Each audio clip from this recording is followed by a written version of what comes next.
I've got a new kit to build, and what I'm going to do in this video is to do a basic build. I'm just going to go through all of the steps that I normally would take on any build and just kind of go through the process so that if you're new to modeling, if you've never done any modeling before, it'll be something that hopefully will be helpful to you and just kind of show you the steps that it takes to get a model built. And this will really apply to anything from Warhammer to just about any model kit. So even if you're not into Warhammer, the steps that I'm going to show are going to be things that you can apply across the board. Now this kit can be built in two different variants, the Razorback and the Rhino. I think just to keep things simple, I'm going to go with the Rhino. Now the first step I take on any build is I get the parts out and the instructions, and I just take a look at everything in the box. I think it helps to just be familiar with the basic parts, the basic shapes, to make sure that when you're looking at the instructions that you see what is in there and what's available, and to make sure that doesn't appear to be anything missing. The next thing I like to do is go through the instruction book. This will just help me identify anything that I'm going to need to be aware of. Allows me to kind of almost do the assembly in my mind and think about, are there areas that I want to paint before something or after something? For example, this kit does have an interior, which I'm not going to be covering in this video, but it does have an interior, and if your intent is to paint that, well then, you're going to need to be aware of the assembly sequence to know when should I paint this, what order should I do that in. The other thing I use, the pre-assembly look at the instructions to do, is to see, are there any sub-assemblies that I'm going to need to be aware of that I want to keep off of the model, keep separate to make painting and things like that easier.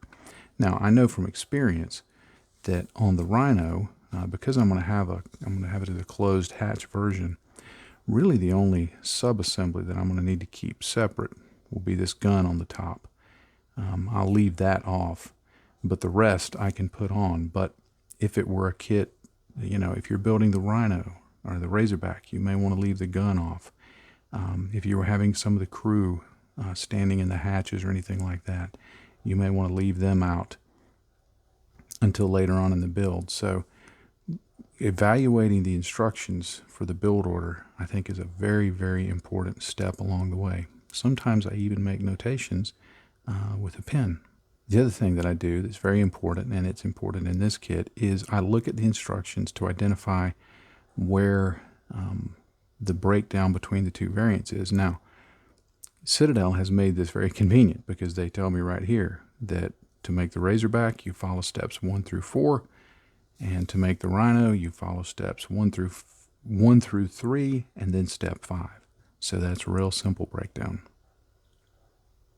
Now, when it comes to identifying the parts to remove from the sprues, the instructions, of course, will show you. Most kits are going to show numbers for the parts. Citadel doesn't always do that with all of their kits. For example, they have numbers here for the tracks, but for these major hull pieces, they don't show the numbering. However, that's not a problem because they're oriented in such a way that you can positively identify that this part is this part, and this part is this part. So don't worry if there aren't numbers for everything in whatever kit you're building. Just look to align the part to the same orientation as is shown in the instructions. Sometimes if I have a lot of parts that I'm going to have to work with, I'll even lay them out on the instructions to make sure that I've got everything turned correctly, oriented correctly, and also that I have everything ready to go for that particular step. Now, to remove the parts from the sprue, I like to use sprue cutters, and these are some that I have.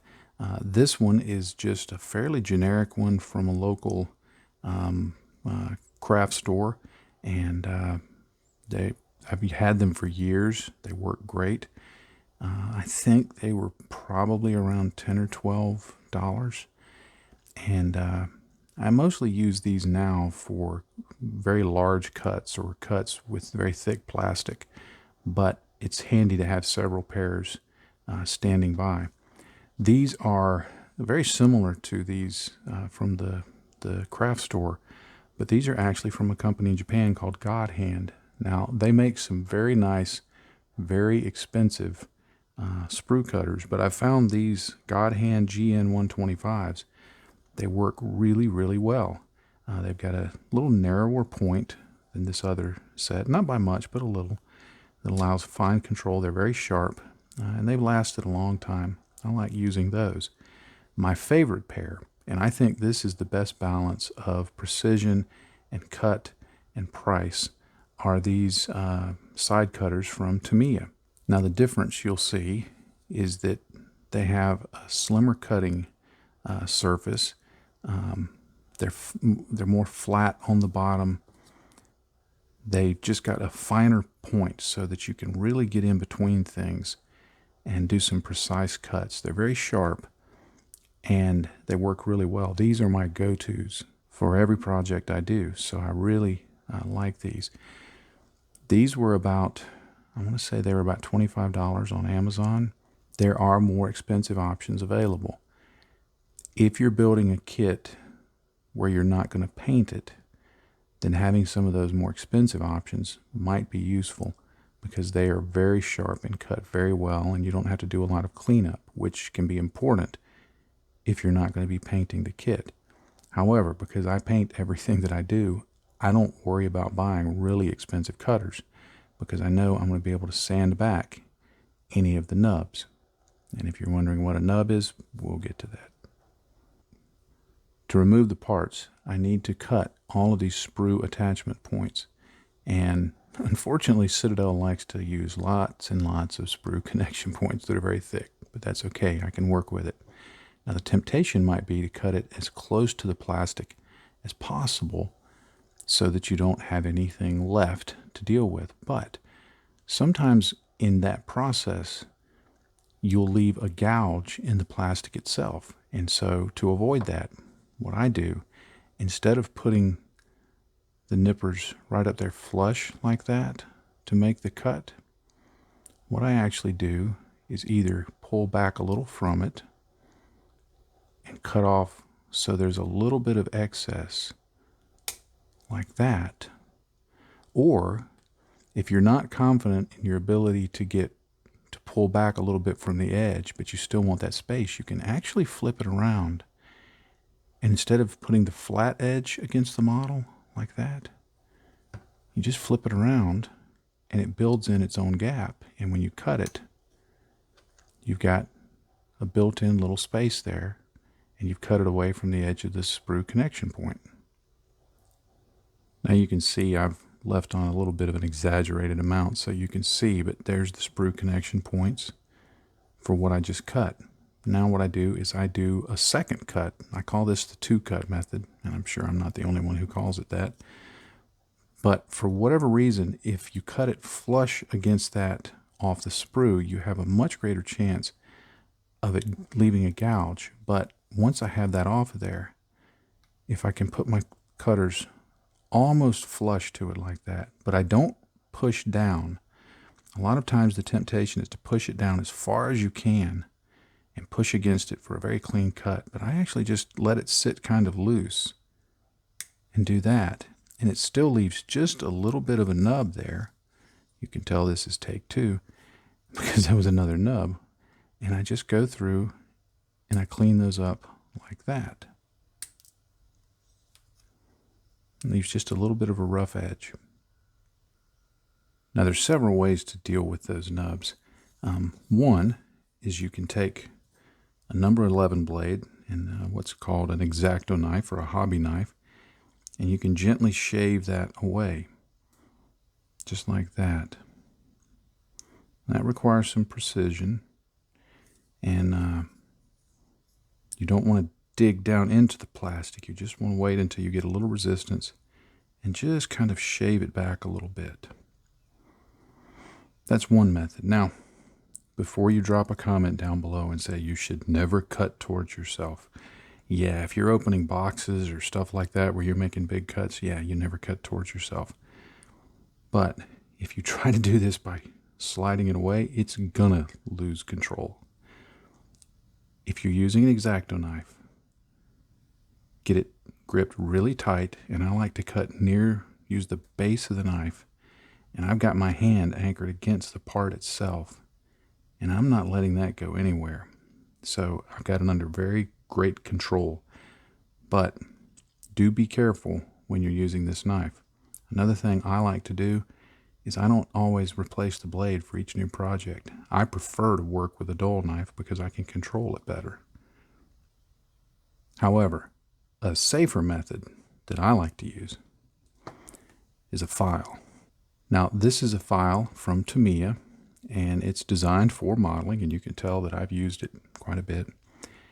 It's got a very nice grade to it, I guess you would say, in that I can file down the parts just like that, but it's not so harsh that it will gouge down into the plastic. And so I can just work it back and forth like that, just run my finger along there until I get it down to what I want. This is the tool I use most often for this work right here. Now, you can use this type of sanding stick here, these more traditional sanding sticks. The reason I do not is because they're flexible. And when I'm doing nub cleanup, I don't want to round the edges of any of the parts that I'm working on. So by using this flat file, I can generally keep from rounding the edges off and keep everything flat and smooth. You can dip this in water and use it for wet sanding, but it works perfectly fine to do it dry also. Now, you can find files at the craft store like this that they do have their uses, but I find that their grade seems to be much harsher than this file from Tamiya, and it's much easier to just gouge down into the plastic when you don't want to with these. So I tend to stick with this Tamiya file for sanding down the nubs. All right, I've got these two parts cleaned up, cut out, ready to go. Now what I want to do is I test fit everything to make sure there's no obstructions, to make sure the fit is good, to see if there's any adjustments that need to be made. And by test fit, I just mean I stick the parts together just like this. And the fit looks pretty good. Now, keep in mind, if you're building a push fit kit, such as a Gunpla from Bandai, or a push fit kit from Citadel, anything that's a push fit or snap tight kit, those are often designed to hold together very well. So you have to be careful in test fitting those, because sometimes you can push two parts together and it's the devil to get them apart. So be aware of that if you're building a push fit kit. But if it's a glue kit, certainly go ahead and test fit everything. Now, besides just test fitting it, I also like to look and see if there's anything that I think might be an obstruction to the fit. And one of the things that I notice right here is there appears to be a little bit of a lip around each of these. Now, in some cases, that may be extra flash, extra plastic from the molding process that you don't want to be there. However, because these are evenly spaced and perfectly recessed, and they're on both sides, I can figure from that those are probably supposed to be there, so I don't want to remove those. However, if you did see anything along any of the joining surfaces that might not look like they're smooth, like you see on this one, it looks like there's just a little bit of flash there. So all I've got to do is just come here and get my same file and just clean that up just a little bit to make sure that everything's good to go. Now when I'm ready to glue things together, my primary go-to for glue is Tamiya Extra Thin Cement. Now there are other cements like this. I know that Mr. Hobby makes something that's very similar, and I believe Ammo of MIG also makes it.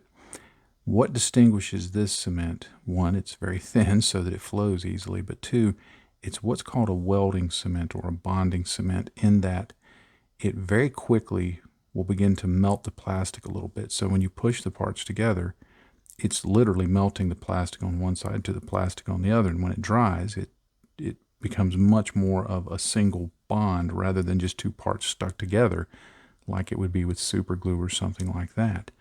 So I really like to use this for most of my work, and it's just got a brush applicator just like that. Now sometimes there are parts that you may need to glue that are a little more difficult to get to because this does evaporate very quick. So sometimes it may be difficult to get it put onto the parts and then get the parts together before it evaporates, or you may not be able to reach the parts once you've put them together. In those cases, I still have some of this Testor's Model Master liquid cement. Now, I don't know if they still make this particular brand, but there are others like this. And what makes this unique is this is a thicker cement, so you can put it on and it stays in place. It's not runny, so you can control it better. And you've got this needle applicator, so you can do a real neat job of putting this on. So this is a good one to have around. And again, even if it's not this brand, anything that's similar to this is going to work fine. I don't recommend those old style tube glues because they're very, very messy. They get very stringy. They're just not real high quality cements. If that's all you have, work with it. Put some on a tile, use a toothpick to apply it, and just be careful with it. But for most cases, this Tamiya Extra Thin is going to work really well. Now that it's together like that, I can just take my Tamiya Extra Thin and I just let that run along the edges of the join, just like that. You don't have to apply a lot because it will flow around into the little cracks and crevices. I just squeeze it together like that, and then I flip it over and I do the underside. Whoops, there. That's a better fit. I just put that on there like that. Now, one of the benefits of this Tamiya Extra Thin Cement and any of the bonding or welding cements like this is they get sticky very quickly. So generally, you can stick parts together, give them a good squeeze, and as long as you're fairly gentle with them, you're able to continue moving along with the assembly and not have to wait a long time for the glue to dry. Now for this next step, I'm going to go ahead and glue the tracks on. You could wait until later to put these on, and I have a video up here, if I remember to put the link in, that will show you a way to do that. But for simplicity, I'm going to go ahead and glue these on. Now what I recommend that you do, this is what I do, is I start with this part here and I make sure to identify R1 and I cut that off. I clean up the edges just like I showed on these parts and I glue it in place. And then I move on to R2 and R3 because I find it a whole lot easier to keep track of things if I put them on one at a time rather than cutting them all off and then trying to figure out which one goes where, because sometimes there can be difference in sizes. So I'm going to work along for a while and get more of this glued together and then show you a few more things about assembly. I finished building the two side pieces, so that kind of brings me to a stopping point in the build, because two things to pay attention to, and not just in this build, but to evaluate any build that you're doing for. One, this would be the point that if I wanted to paint the interior, this would be the best time to do it before everything was put together, because there's quite a few parts that go into that. So this would be the time to paint the interior. I'm not going to cover that in this video, but this would be the good time for it.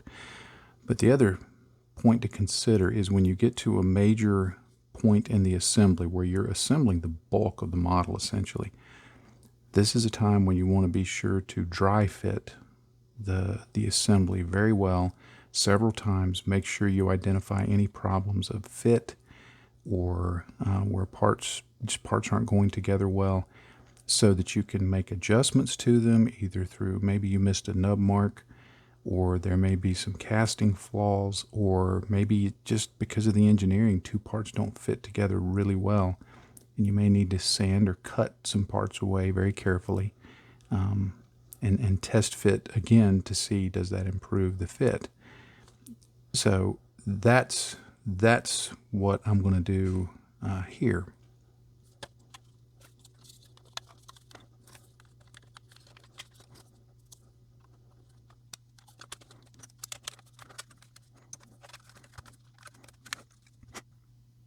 All right, now I can see that these parts, like there's a little bit of a gap here, but I can push that together so I know when I glue it, that's going to fit well. And there's a little bit of a gap up here, but I can decide how I want to treat that. I can make it into a weld seam, I can make it into a panel line, I can try and fill it in and do things like that. You know, you'll have to make those decisions based on the model that you're working on, but it shows me that overall the fit is very good and the parts are cleaned up appropriately for getting this together, and it's ready to go to the next step. One thing to note, there was this interior part right here, this wall.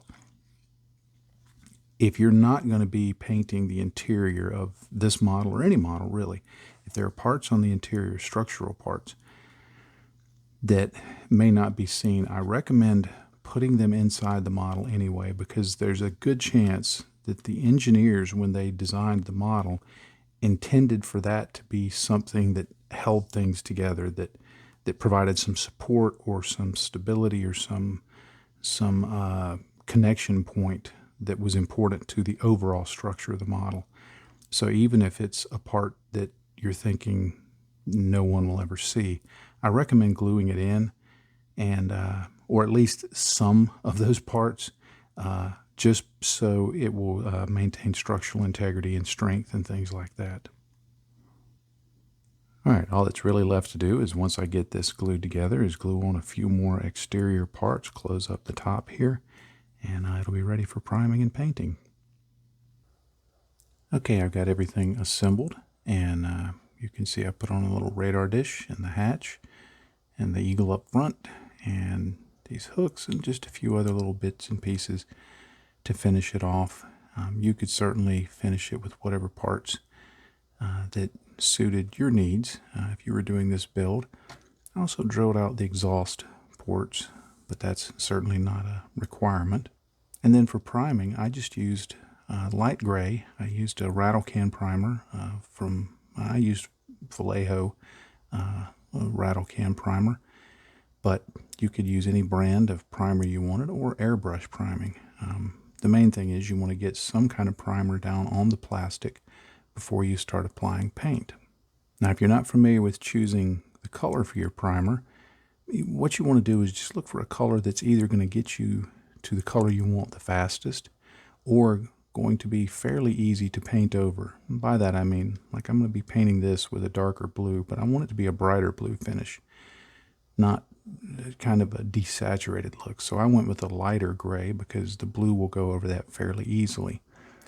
Now, if I wanted to just get there really fast, I could have used a blue primer, for example, which would have maybe even been the correct base color. Citadel makes a color that's going to be very similar, if not an exact match, to the one that I'm going to be using. If you're going to be painting something, say yellow, you're probably going to want to start with a white primer or even yellow primer. Whereas if you're looking for something to be a darker look, you may go with a black primer or a brown primer. Just there's various theories as to what kind of primer to use based on what you're wanting the result to be. But with everything primed, I'm ready to get started on the painting. Now, the exterior of the model is going to be a color called Citadel Macragge Blue. It's the color for the Ultramarines, which is the chapter that I'm going to be painting this in. Of course, if you're painting it in a different chapter color, you'll have a different bottle of paint, of course. Now, I do recommend, if you use these Citadel paints in these pots like this, I don't recommend you shake them up to mix them. I recommend that you invest in one of these stir tools like this. That's going to give you much better results in mixing your paints that are in paint pots, as opposed to shaking it around, which is not going to mix it quite as well, and also is probably going to clog up the lid in the long run and make it difficult to seal. Now you could certainly use a traditional, more standard brush to paint this, but I like to use, for large surfaces like this, I like to use these dry brushes. Now I'm using an extra large from Rosemary & Co. But you could use another brand, you could use a makeup brush, you could use basically anything that'll let you put the paint on.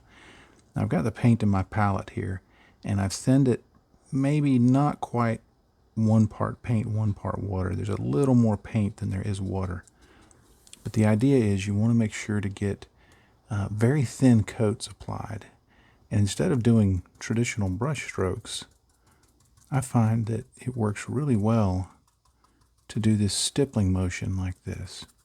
Now the initial coat is not going to fully cover everything, but that's all right, because the way that I keep from building up unwanted texture and streaking and things like that in the paint itself on the surface of the model is by doing multiple thin coats. So if I just keep working this around like this, and it'll dry fairly quickly, and you notice that I'm not going over the same space twice. I'm just going into the unpainted areas and making sure to just keep moving to get all of this painted. So let me go through and I'll get the first coat on and then show you what that looks like. Now you can see how that looks after mostly one coat. Still a little patchy up here. Still need to give it another coat. Now one thing I am going to do is I am going to take this brush like this. This is called a filbert, but any brush will do really. And there's a few areas like the road wheels and things like that that just can't be reached with the dry brush. So I'm going to get into those areas with another brush, but I'm going to use the same motion. I'm just going to kind of stab at it and stipple the paint on to make sure that I get full coverage. But once I get this second coat on, that should completely cover it in blue, and I should have a nice opaque finish that's going to be fairly smooth. Not quite as smooth as if I used an airbrush, but still going to be fairly smooth. So let me get to work applying this second coat of paint. All right, I have everything painted that Macragge Blue, and it's looking fairly smooth and nice and opaque. So I'm ready to move on to the next step and start getting some of the details highlighted. Next, I'm going to do some dry brushing, and I'm going to use this large dry brush from Rosemary & Co. But if you don't have one of these, don't worry about it. You could use a large brush like this, just a very wide, flat brush, or even a makeup brush like this will work very nicely. Now, if you've not done dry brushing before, the principle is fairly simple. You get a little bit of paint on your brush, you work most of it off on a piece of paper towel or a texture palette like I'm using here, and then you just use the brush to just dry brush, to just brush along the edges, mostly trying to hit the edges of the model, and that's just going to help bring out those details. Now you can use it on flatter areas to try and do some fading and other things like that. I would encourage you to experiment with things like that because it's a lot of fun and you can get some really cool effects. But I'm just going to be doing a more traditional dry brushing, so I'm just going to put just the paintbrush just a little bit in there, not get a lot of paint onto the brush. And then I'm just going to work off most of it like this. Using this texture palette helps you see how much paint is coming off the brush. You only want a very little bit coming off the brush. So that looks about right. So what I'll start doing is just highlighting the edges like that along there, just going around the whole model. Now you can take a faster approach and just really begin hitting the surfaces and just really dry brushing. And I'm taking a little more of a deliberate approach. But again, if you experiment with it, you'll see which method works best when and be able to use it appropriately. I'm going to base the tracks in a color called Steel Legion Drab. Now I've thinned it down about 50-50 with water so that it flows really well, because I wanted to get all in between these tracks. It's going to take a couple of coats to get a good opaque coverage. Now this may seem like a bit of an unusual choice, but if you think about how dirty a tank's tracks get, and the fact that they're going to rust fairly quickly, most likely, maybe not in the 41st century, but we'll just pretend. They're going to get pretty dirty, they're going to get pretty grimy. This is actually a very good base coat rather than using silver or something like that, in my opinion. And then you'll see later that I'm going to go over it, do some dry brushing over it with another color that's going to impart a bit of a steely look to it. If you just prefer to paint yours with silver, some sort of steel color, then go right ahead and do it. Don't forget to get the edge of the tracks all the way around, and then along the bottom you're going to need to paint kind of in along the tracks, because that will be seen. You have to be careful not to hit the road wheels. If at any point when you're painting your models you make a mistake in terms of getting paint where you didn't want paint, maybe you paint over something you already painted, just get a little bit of that original color, go back over it, correct it, and don't worry about it. Remember, this hobby is about having fun, so don't sweat it. Now, while I'm waiting for that Steel Legion Drab to dry, I'm going to go around and just paint silver elements on the model using this Vallejo game color Chainmail. Now, this eagle on the front here, I'm going to paint it silver, even though I'm going to later paint it gold, because having this silver base coat will mean the gold will look much better, much brighter. And this is going to cover the blue a lot better than the gold can, because this is a very, very nice paint. Now you could use other types of silver. If you were using Citadel, you could use lead belcher or something like that. You don't have to confine yourself to one specific brand. But when you're painting these silver elements, you decide what's silver. You can look at the box art and kind of get some ideas of what you might want to paint silver. I'm going to paint the exhausts. I'm going to paint the lights. Just a lot of different elements. There's a little doodads back here at the back. Just little lumps and bumps and things.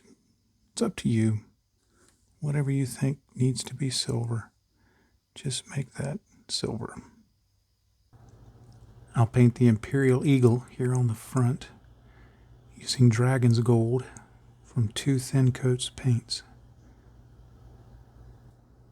One of the options in the kit is to add a scroll like this on the sides or the front or wherever you want. I chose to put it on this door over here.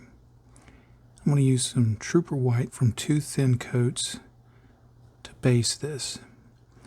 Now you can put a decal over it, or you can try and paint some words on it if you'd like doing that. Or you can just leave it white, whatever you like best.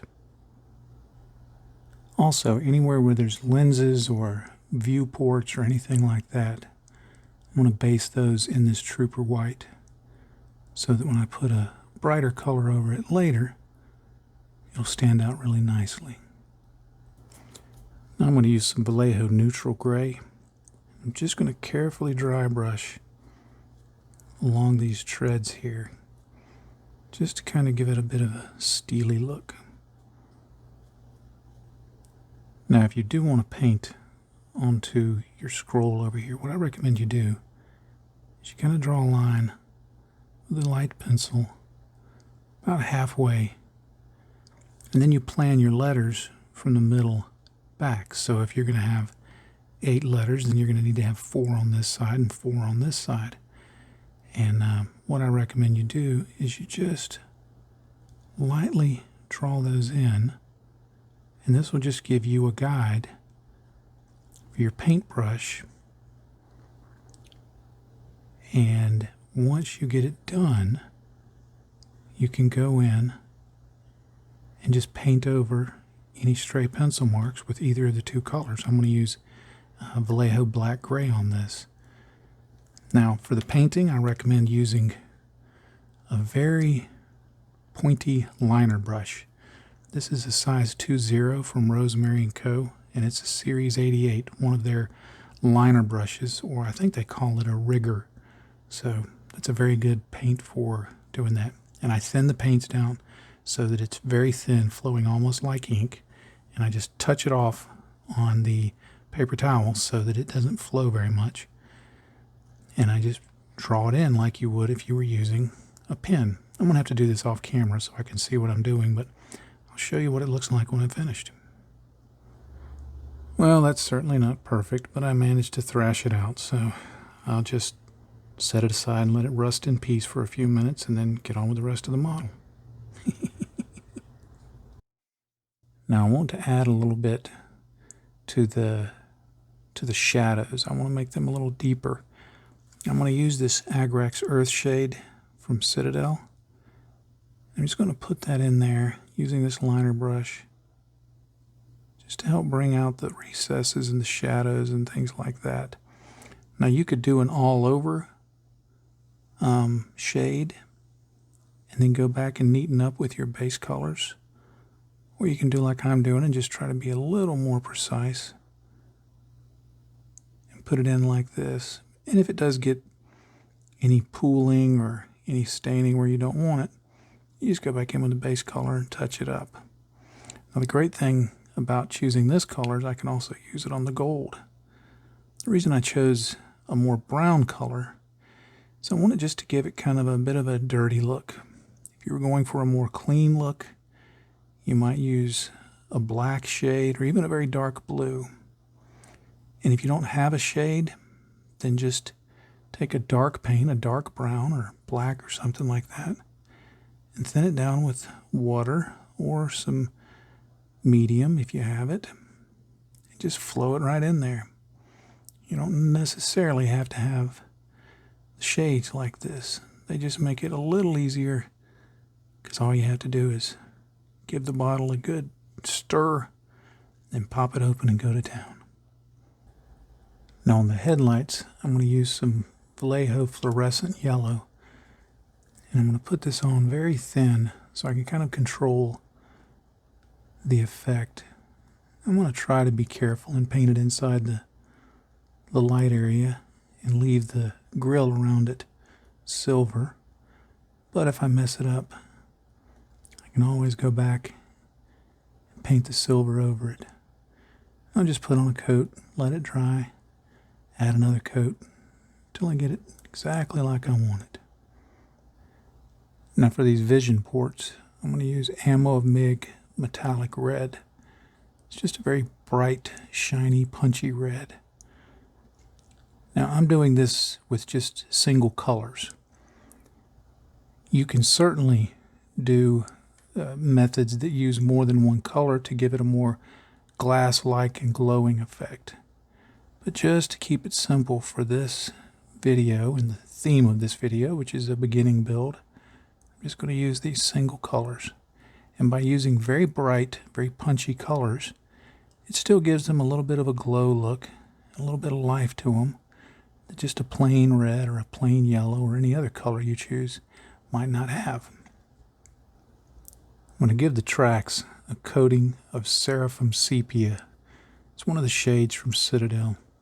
This is going to do several things for me. One, it's going to bring out the details by providing some shadow that wasn't already there.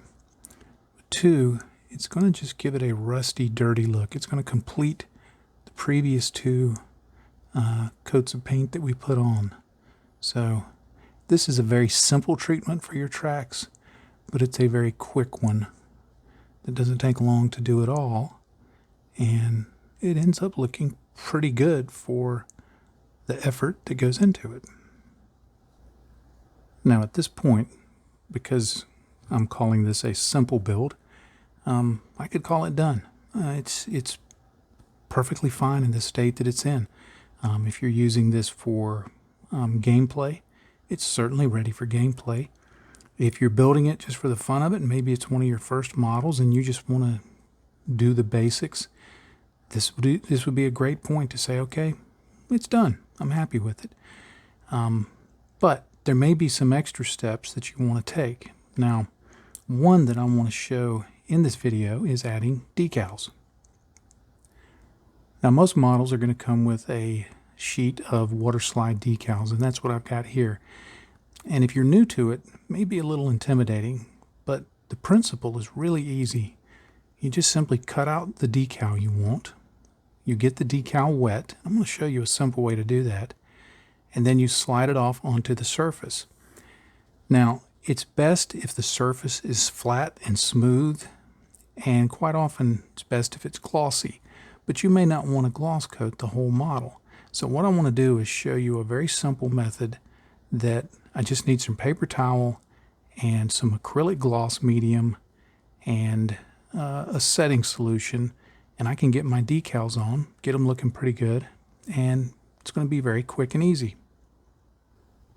Now, the first thing I'm going to do is I'm just going to cut out some of the decals that I want to use. I want to use these ultramarine symbols, and I want to use one of these company symbols, and I think I'm going to use this triangle here that I'm going to put on the top. So let me cut these out, and I'm just using a hobby knife to do this so that it just cuts right through that paper. Now I've got my decals cut out right here, and it's not a bad idea to take the ones that are left on the sheet and just put those into a Ziploc bag and set them aside, because you never know when you might need them in the future. Now I like to use these forceps to just hold the decal like that. Makes it real easy to handle. You can use tweezers. You can just use your fingers. But I like these because they clamp it, and I can set this down and I don't have to worry about it. But I'm going to take this, and off camera I'm just going to dip it in warm water. And that's all I've got to do. And I'm just going to set it right there.